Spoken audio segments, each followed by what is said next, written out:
All right, looking forward to the next week in the league here. Let me just get us all situated here and pull this up. But uh, how's that wine treating you? Well, bottle kill. There you go. This is the Apothic blended with a cold brew, so it's pretty good. Oh, that's cute. Yeah, but It's that's kind of how I more feel about it too. not like half of these teams. So All right, so just looking at my matchup, looks like I get the injury-ridden Wuhan Weezer this week. Oh, there you Uh, go. don't really need to dig too deep into this one, I don't think. I mean, I projected to win by 43. I mean, a couple moves to make. Obviously, we got some injuries and all that, so it'll be a little bit closer than that. But then we got a couple bye weeks. But no, I think my team can get a bounce back here. I'm feeling pretty good about it. I don't think we need to get too deep into that one, but we'll see. I mean, I've underperformed the last 2 weeks, other than Justin Fields. So we'll see. But that's a manager that does a lot of last minute adjusting too. So you can expect to not have an accurate projection of what you're up against until about 5 minutes before the games start on Sunday, and he's only going to plug in any Thursday players he has. If he needs to. So this guy definitely keeps you on your toes. But from what I'm seeing, he's going to be out there. Hopefully trying to make some trades and see what can happen. Speaking of which, you want to touch on the trade situation real quick in the deadline before we yeah, move? sure. Deadline is tomorrow to make any trades. So if you propose something in the morning, it'll go through. That's all fine and good. It does have to go through a league review, which is a 48-hour window. So if anybody's trying to do some lopsided business or some funny stuff, four no's will veto the trade. I do not have ultimate power, which is I don't think I should. But yeah, that's really that. And a couple notes. Benjamin did get picked up by the Texans. So he's backing up Dameon Pierce, but I mean Dameon Pierce gets the ball so much, not much playability there, and Yasiel Puig will probably be spending the next 3 to 5 years in jail for betting on 900 sporting events in a 3 month Yeah. period while he was on the Dodgers. So a couple sports hits, but just Hopefully he won some money. you would well, we'll see. Well, he is in South Korea playing, so obviously not enough, but Yeah, no. he probably knew that was coming. Yeah, that's why he's in South Korea right now. But yeah, All right. Weezer's got a tough game ahead of him. You got three guys either hurt or on by. Um, Clyde Edwards-Helaire just seems like Kansas City doesn't like him anymore. They I don't like know what Pacheco. happened. Pacheco Yeah, seems like the guy. Yeah. I don't know what happened. So his depth might hurt him there. Fields, averaging 50 over the last 2 weeks. See if he Yeah. gets 50 again. So Well, I'll take 30 and the rest of my team not underperforming. I'll take that. But moving on here, Team Nate against Fentanyl. I appreciate Ed already getting his lineup kind of rearranged here so we can get a little accurate projection here. It oh looks like wow, Team Nate did as well. He's got to pick up it's a figure out his close one. defense. So I think Team Nate will be getting the edge, and Ed's got to pick up a kicker too. So, a couple swaps here and there, but it's going to be a pretty close game. First impressions, that's going to be a tight one. I think if Lamar and Andrews can connect on at least one, I think that really puts him in a good spot because that's just sort of a strong handcuff. That really is just going to be tough to beat if Andrews has a 100-yard day and Lamar does what Lamar does. So, Yeah, Yeah, this is an interesting one. Looking at Nate's team, I mean, I love Diggs and AJ Brown together. Joe Mixon's been a workhorse, but can be inconsistent. This this is a really tough matchup. Maybe Fentanyl, maybe he can work out a trade with Wuhan for one of those three kickers he has on his bench. I don't know, but yeah, yeah, that's a close game. That'll be one that probably comes down to the wire. But like I said, Lamar and Andrews have a favorable matchup. That could be a game that kind of blows up this matchup. yeah.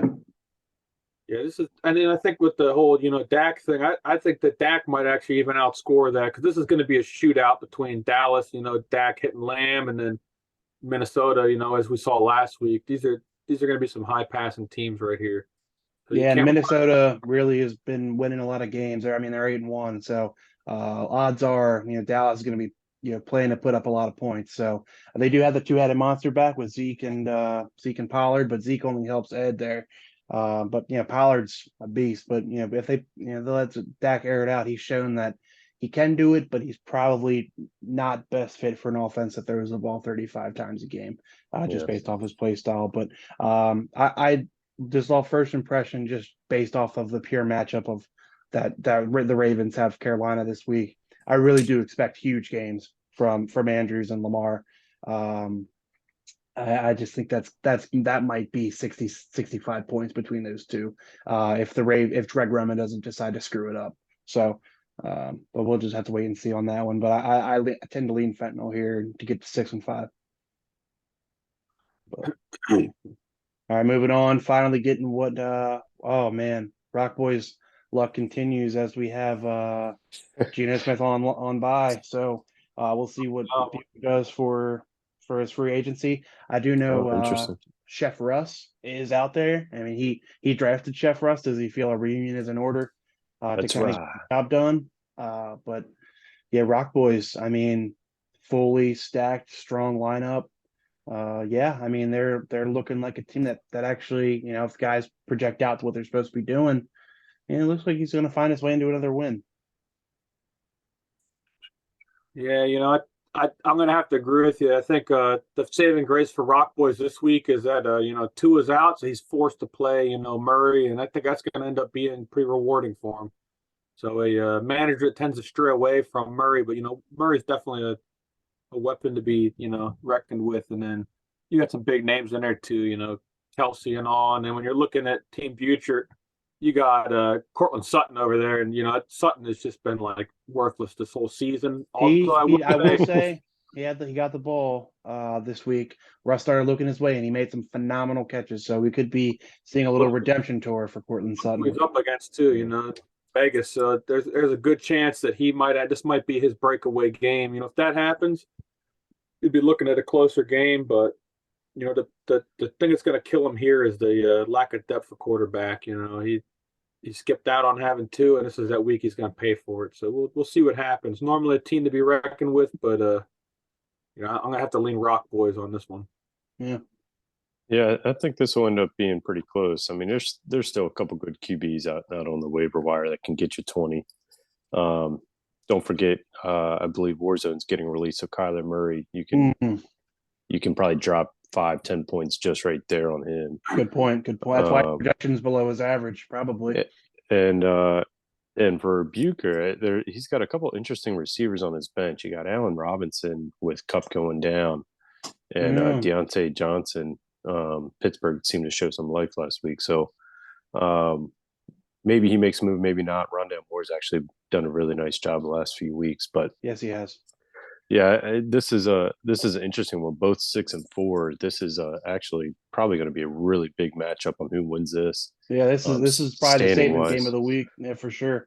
But yeah, I will say, with Deontay Johnson, Pittsburgh did seem to catch a stride. Awuzie being out for the Bengals, Purcell, that is their best cornerback, and cornerback is the guy who covers the receiver. Just so you know. I will point this out. Neither of you mentioned it, but he's got OBJ sitting down there on his bench and as a free agent, and you got a couple teams talking about picking that guy up right now too.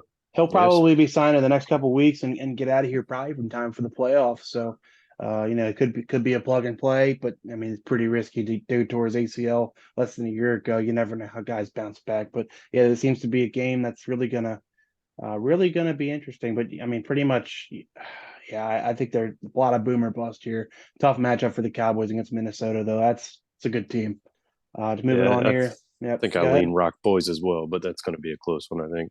Yeah, it's a coin flip, but yeah, I think we all do lean Rock Boys there. So 7-4 for the Rock Boys if that comes through, and pretty much solidifies playoff spot, and keep making us shut our mouths. But yeah, it's keep moving on. But yeah, I'll let you take the lead here, Ryan. You got a Milkman matchup. Yeah, see if I can give Milkman a little dicker down. There you go. I think I'm catching him on a good week. So you got Tyreek Hill on bye, so that drops 20 points right there, almost week in, week out. And Goddard got hurt, so two really big guys down. Allen seems to be that he's healthy. I mean, at least he looked healthy last game. So playing a bad Cleveland defense too. Yeah, and now he's even more motivated to play. Right? They're dropping in their standing, so third in the division. Yeah, look for him to ball out. So, um, pretty confident in this matchup. I think I'm catching Milkman, even though he's got a pretty strong squad. I think I'm catching him on a good week to catch him. Yeah. And I think Herbert, Patterson's going to blow past that 8.7 projection. I mean, against that Chicago defense, yeah, he might get 20. yep. So I feel pretty confident on this one. Obviously, there's going to be some moves with bye weeks and stuff like that, but hopefully I can pull out a win because again, this is a 4-6 matchup. So this is a Good big game. one to try to get back into you know some of those playoff spots right now. Yeah, man, you need it too because I mean you got that 11th spot right next to you, so got to put up some points and you got to get some wins. Phenom? I mean, this is definitely a tough one, but looking at it right now, you know, it looks like Dicker Downs has already, you know, aligned his players for the week. Milkman still has a little work to do. I'd be curious to see what he's looking like once he plugs and plays a little bit, but overall, looking at what he's got on the bench, you know, you're going to pick a kicker up, and then if he plugs in Woods, I don't see it happening. The big thing's going to be if, you know, Derrick Henry, you know, happens to hit higher than that projected number, which we all know is definitely possible. Then Dicker Absolutely. Downs might be in a little trouble. But I think the big thing's going to be, you know, with his Atlanta players finally catching a little bit of a break with that Chicago defense. You know, he Yeah. looking But at the it. Lions put up 30. So, yeah.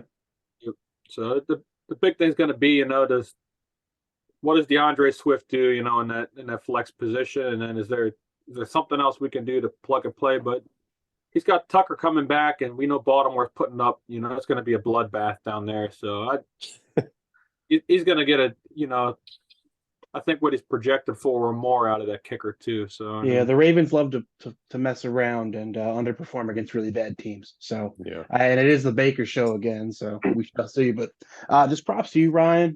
You know, this Kadarius Toney seems like he might be a guy in Kansas City. All of a sudden, he yeah, gets on the field, and you know, Kenyon Drake experience is definitely a rocky road. But I mean, it really seems like if Swift can kind of get consistent for you, running back situations kind of stalled from draft day, which you know was I've been hypercritical of you know since week one, but. Yeah, it seems like he yeah. figured it out, made some good moves, and tough matchup for Paris Campbell this week, but you might not need him. I think you slammed this one in pretty good here. All right, Phenom, tell us what you're thinking. all right. So I think you know what we've been seeing Dipper putting up, you know, in previous weeks. This is definitely going to be a tougher matchup than you know might be projected right now. Plus, he's got you know the big thing that's going to make it tough right here is you know he's got Mike Evans on bye for the week, so he's going to have to you know swap someone out. No matter who he plugs in there is going to be a better option. So you know I don't know, this man. You know, wide receiver 13 for Mike Evans. I mean, he catches a lot of flack, especially in the group chat, but he's pretty consistent, man. It might not be the prettiest fantasy points ever, but I mean, wide receiver 13, I mean, that's top tier wide receiver two stuff right there. I've been you know trying to work a trade with this guy for a while now, and he's talking a lot of smack about this receiver, but not letting him go. So I'm not sure what's going on there, but you know I'm definitely open to you know potentially work something out over Mike Evans. But yeah, you know we got Brady down and Cousins in this week for Phenom, but on the flip side you got Folk back. Yeah, that's 20 points. Yeah. Tough Jets defense, so you know they're gonna be forced to kick a lot. So And you know, they have a bad offense. So I mean, Ramondre Stevenson is really it for them as far as a guy who can really move the ball consistently. But yeah, what are your thoughts here, Ryan? Yeah, I mean, there's still some moves to be done here, but I think this is actually going to be pretty close. Yeah. I think Dallas defense might come back a little bit from what they had last week. They're really a top 5 defense, so they might give Kirk some fits. The wide receiver situation's tough. You got DK on bye, and you lose Cup the same week. That's just a knife in the back. But hopefully Kittle bounces back against Arizona Monday night. I think Risky Dipper still got some moves. I can't imagine you leave Claypool in there after what he's done the last couple of weeks. I really like Singletary. I don't think he's putting up 12 points. I think he's probably putting up closer to 20. Just showing that they're trying to preserve Allen's arm and give him some looks. So Patrick Mahomes can drop 50 just like Fields can on any day, and that could be a shootout with the Chargers. So I think this is going to be a tough one once the lineups are set. He's got Hardman on his bench. And Wilson. If Juju's out, I mean that could be a big play. And Wilson on the Jets, he looks like he's a fun target for their quarterback now. The last couple of weeks, he's kind of come into his own. So, yeah, I think that's a tough one. That's Phenom kind of got hit by the injury bug at the wrong time. So, yeah, this could be a big win or a big loss for either team. 2 games apart with how tight the standings are.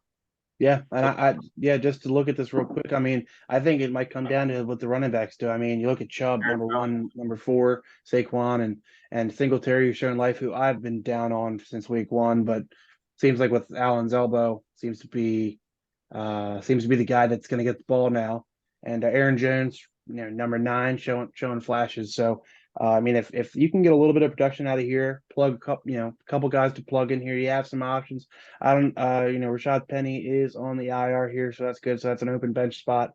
James Robinson's getting the ball a little bit, so another option. If something, Team Phenom, I'm sure he's got some moves lined up, but 3 tight ends roster, 3 defenses, and 2 kickers. I mean, not a lot of bench flexibility there. So. And I see George. He's probably got some pending trades, some shady pending trades out there. I imagine. Well, we'll have to wait and see. But just to make this game, I agree with you, Ryan. I think this game's gonna be really tight because I don't think you're getting 7 out of Harris unless he scores. But just they like Ramondre. It's his show up in New England. Kittle's been underperforming. Myers, he's had some flashes, but I mean, Sauce will probably be all over him. And I mean, it's hard to argue that other than Surtain, Sauce might be the best corner in the league this year. Look, this might be a game where Nick Folk carries this team. He's going to have to. I mean, he's going to have to. It's happened. He's going to have to strap the boots on and put up a good 20 piece because I think if Kirk O can have a decent game and your running backs show up, I think you get the win. But I mean, if you get a little bit on their production from Chubb and Barkley, that opens the door for risky, and I think he has the capability to do it with the guys that he has. So I think this one's a lot closer than advertised. Like you said, moves to be made. But I'll tell you what, there's going to be a lot of talking about this game. I know that. Yeah, for sure. These two coaches don't shut the hell up, and they don't like each other very much, from what I understand. I mean, word on the street from locker room to locker room is these guys have photos of each other on the wall, and they put a knife to the forehead every single night before they go to bed. So.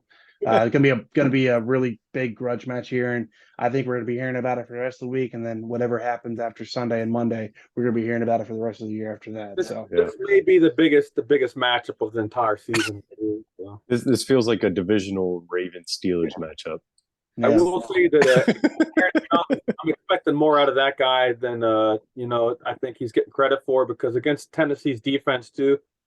I don't see Rodgers having the week that he had last week, and I think they're going to rely on this guy to get in and score. So this could be, looking more like 20 to 25 points here potentially. Yeah, it's interesting that last week with Jones, it seemed like they wanted to go back to him as the workhorse. They kind of went away from A.J. Dillon a little bit, which was surprising. I mean, he got 24 carries. That's the most he's gotten all year. So. I mean, if they start trending towards that again, then yeah, you're in trouble because that guy's a beast. But he had been losing touches to Dillon, and that seemed to change this week. Yeah, I will just say, I mean, I don't like to, I don't want to give too much advice, but look at all these tight ends and look at all these tight ends. I mean, that's. I mean, can we even count Taysom Hill as a tight end at this point with the past week's performance? Yeah, well, he's been holding on to him for that magical week that he had. He had 40-point week. Yep. And then I mean, he had a couple solid 8.7 and 7.7, but I mean, TJ Watt being back on that Pittsburgh defense completely changes that team. They go from probably the worst defense in the league to arguably a top 10 defense, just because I mean, it's hard to argue TJ Watt, other than maybe Myles Garrett, is the best defensive player in football. So I just that's a huge difference for Pittsburgh. So the Saints didn't look at themselves. They got a tough quarterback situation to figure out, which I'm kind of dealing with because, I mean, I got Kamara, and they're not giving that dude the ball. I don't understand it. Makes no sense to me. But I'm sure and same with Debo, same situation. But hopefully those guys can figure it out on my end. But yeah, this is a tough guy to keep rooting for. I mean, I know he's listed as position number 6, but that's just, he's had a couple really hot splashes, but Out of the tight end position for me, I look for consistency, and this guy's a player. He can do a lot of really cool things, but week in, week out, you're just not going to get that consistency, especially on probably a below average offense in the grand scheme of things in the NFL. So I'd be willing to, make a trade for, maybe even People Jones for one of my 17 tight ends, so I'll even throw in a defense. Oh man, if you're listening, Risky, there's your offer. I know you're probably not listening though. After last week's reviews of the pod, you're probably not a big fan of us right now. But maybe not us, but maybe one of us on here. I'm not going to name names or anything like that. But moving on here to round out the week. Holy shit! Look at Coleman's bye week hell, and Oh yeah, Jesus. It's I don't think there's much analysis here. We got holy shit. Let's just hope this guy's out on the honeymoon and doesn't have to see what's about to go down. Yeah, he flies back on Sunday. So yeah, congratulations, Team Coleman, getting time the knot, getting that done, making the dumb decision. All the rest of this was made. Some good, some bad, I guess, with it. But you're getting the bad here with your fantasy week. I mean, holy shit. You got some guys you can plug in there, but got a lot of roster moves to make, and I think Connor among Thieves wins this one by like 70. And yeah, we'll have to wait and see. But whew, that's rough. Not much analysis needed there. Seeing a big game out of Burrow too on this one, so this should be interesting for sure. Who's got a running back that's coming back in? I mean, he's got his full plethora. Other than ETN, he's got everybody he wanted and more. Yeah. So, man, that's this is the week to get Coleman. I mean, I will say for the rest of the league, it's kind of good that George has gotten him and not one of the guys in the middle of the pack. Because I mean, this looks like a layup at least right now. Obviously, he's got to make some moves, but I mean, losing Waddle, you lose Fournette, you lose your top defense. I mean, that's a tough week. You got to throw Zay Jones in there, man. 11 points last week, earned his stripes. Got to give it to him. But yeah, that's tough. That's just tough. This is a team it's acceptable to lose to. I think everyone's got it penciled in on their board as an L for sure. So it sucks for some of us who have them twice. It makes these games this week a little bit more important when you got to face a guy that's purely just dominating the league. Just way more important than they need to. I mean, he might put up 150, 160 this week. You plug in, that's 7 points, and you plug in Burrow back, and James Conner can get 10, 12. I mean, that's looking like 125, 130 point projection just off rip, and that's very high for this league. It might be worse than his matchup last week. Yeah, let's see if Team Coleman can eclipse the 50.5 spread that we're gonna place on this game for Connor among Thieves to cover. So with that being said, yeah, I think I still would lean Connor among Thieves to cover the spread. That's a big piece there. But just looking ahead here, I mean, let's take a look at let's see. Where am I kind of look? Playoff projections. Where's that at? Let's tell you what, while you're pulling it up, there's some big matchups. I mean, you got a 4-6, 4-6 matchup. You got a 6-4, 6-4, 5-5, 5-5. Yeah, 6-4, 4-6. I mean, some of these games are really they're going to move people in and out right now, which will be very interesting to see all the moves that happen. Yeah, huge a lot of trades going on too. I think there's a little collusion going on, to be honest, from some of these teams. There's no way you're gonna, bounce back for some of these teams. But collusion.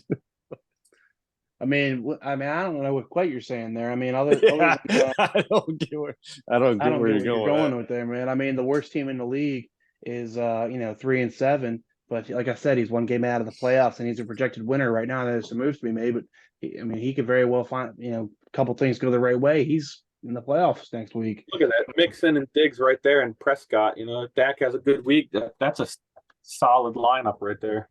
Yeah, so we'll have to wait and see. But yeah, no, it's exciting week. Projected playoff. Here we go. I mean, no shock there. Connor among Thieves holding it down.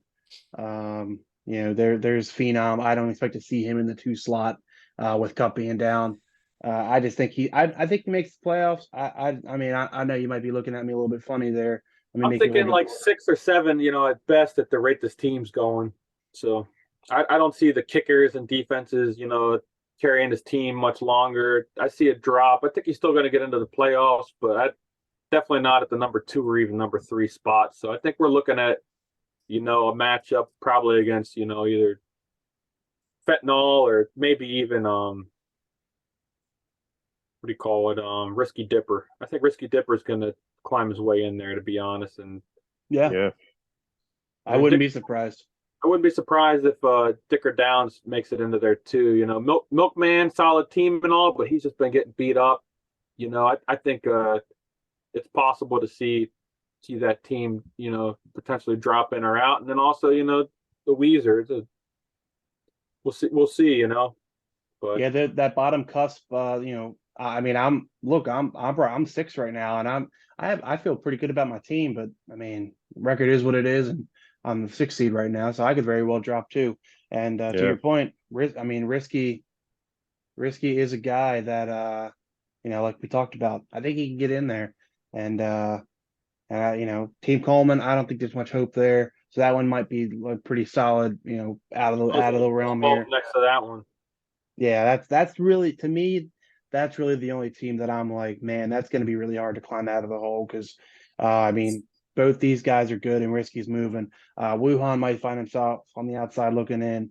Fentanyl seems to be, 50-50 there, but Milkman, yeah, like you said.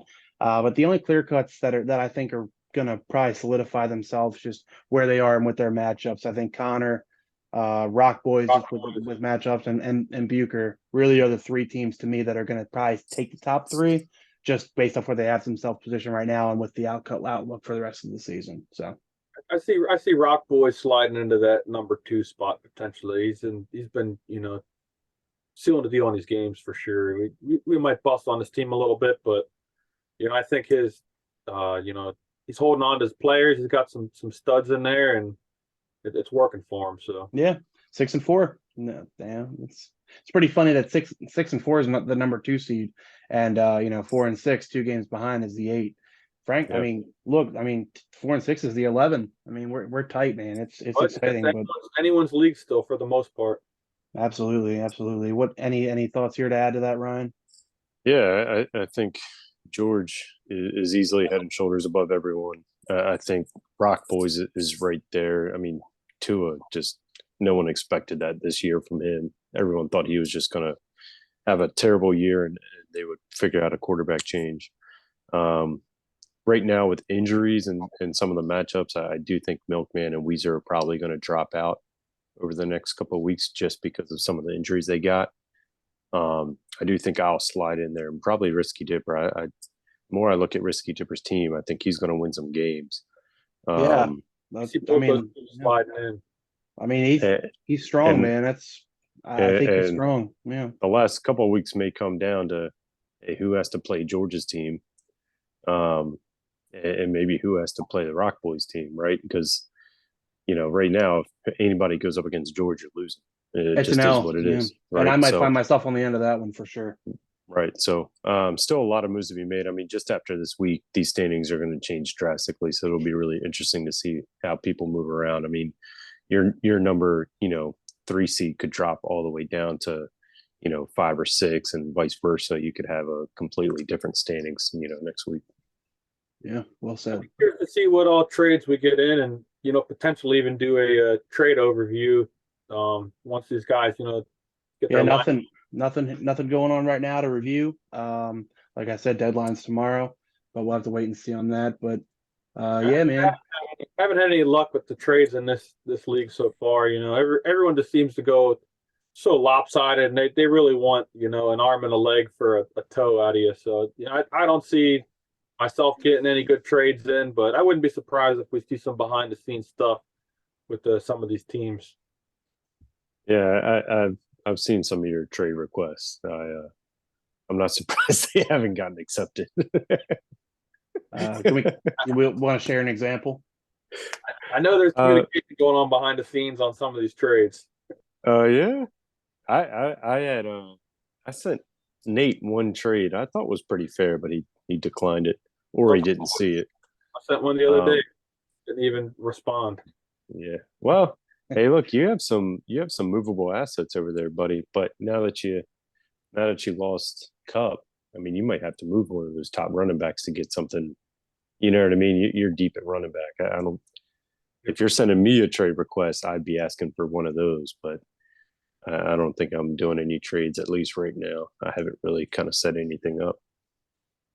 Yeah, I think I'm gonna stay back with my guys. We're just gonna have a stern talking to in the locker room before Sunday, because I mean, we need more than 6 points out of Debo and Kamara. That's just unacceptable. Those guys got to figure it out. Those coaches got to figure it out. They got to get the damn best player on the field the ball. That's just how it's got to be. You look at the Colts. I mean, just to highlight them in the NFL real quick. Everyone makes fun of the Jeff Saturday move, which is a weird one. They make an offensive coordinator guy who's only mocked up plays in practice. So not a lot of looking at there. But look, they gave Jonathan Taylor the ball and they won. Granted, they played a Raiders team that's a lot to be desired, but Jonathan Taylor had a big day, and that's going to equate to wins, and that's just the way it is. You got to get your best players the ball, and these teams that aren't doing it, they're losing games, and it's pretty clear why. So, but you want to close us out here, Purcell? Anything else you like to add? How's trailer life? How are things? Oh, it's pretty good. We've gotten into the colder weather now, so I'm pretty much freezing my ass off at night because I'm too cheap to run the electric. But overall, it's pretty good. It's getting me a little more focused on this league and what I need to do to, climb back up. I don't see myself getting that number one spot again, but I plan on securing the number two seed here going forward. So I think a big week for Team Phenom.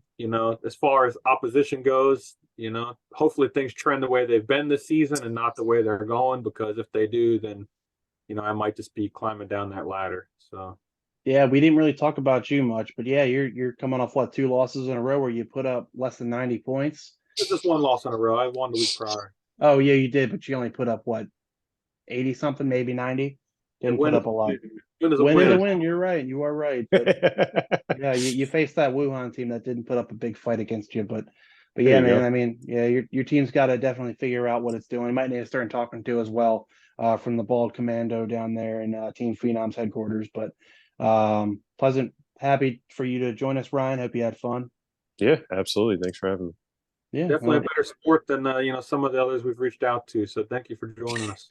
yeah. There's some controversy surrounding the podcast so far. It's created a little bit of unforeseen controversy. Thought it'll be a fun thing for us to do, but some people have some hot takes on here that I can't control.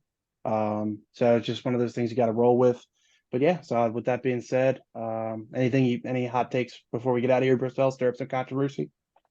No, I think we're just going to let the teams do the talking. I think it's pretty straightforward what's about to happen this week. So, I think that we'll see some unexpected turns with some things that are planned going into Thursday. A lot of it will be a surprise. And I think the Dipper is going to keep on dipping down. And, Phenom's going to come in and finish him off. But, yeah, that's just me, So I think there's I'm going to be a good sport about it. If he wins, he wins. His team's definitely solid, but there's nothing more I'd like to see than, Fentanyl continue on that downward spiral. And then also, I would love to see anyone knock off George right now. So that guy Yeah. needs to get knocked down a peg or two. That team is just. Yeah. Well, with that being said, thank you all for watching. See you next week when we see what the shakeups are going to be in the league. It's going to be a big moving week for sure. But peace.